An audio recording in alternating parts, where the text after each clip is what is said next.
Setelah bertahun-tahun dalam sunyi, Imam Al-Ghazali kembali melangkah ke Baghdad.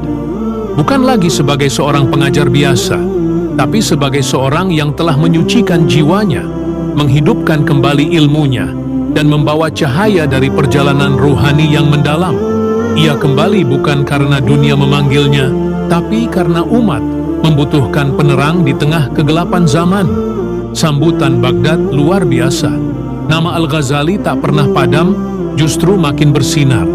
Para ulama, murid, bahkan rakyat biasa, semua menyambut dengan haru. Mereka tahu, sosok yang datang ini bukan hanya seorang cendekia, tapi seorang wali yang hatinya telah dekat dengan Allah. Beliau kembali mengajar, namun dengan pendekatan yang berbeda. Ia tak hanya membahas hukum dan logika, tapi juga menyentuh batin, membangkitkan kesadaran, menyalakan cinta kepada Allah, dan memperingatkan dari penyakit hati. Kitab Ihya Ulumuddin pun mulai menyebar.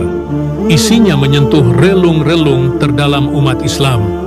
Ia mengajarkan bahwa agama bukan sekadar ritual, tapi penghidupan ruhani yang dalam.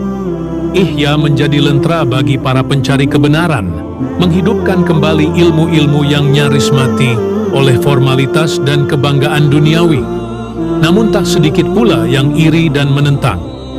Beberapa kalangan merasa terusik, tapi Imam Al-Ghazali tak gentar.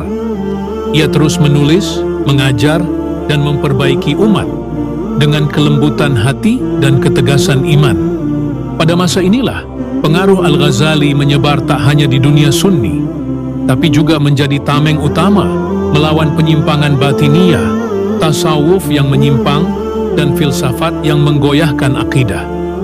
Di Baghdad, beliau bukan hanya seorang ulama besar, tapi simbol keteguhan, kejernihan, dan kedalaman spiritual Islam. Namun waktu terus berjalan, dan dunia bukan tempat tinggal abadi. Sang Hujjatul Islam makin mendekati penghujung hidupnya.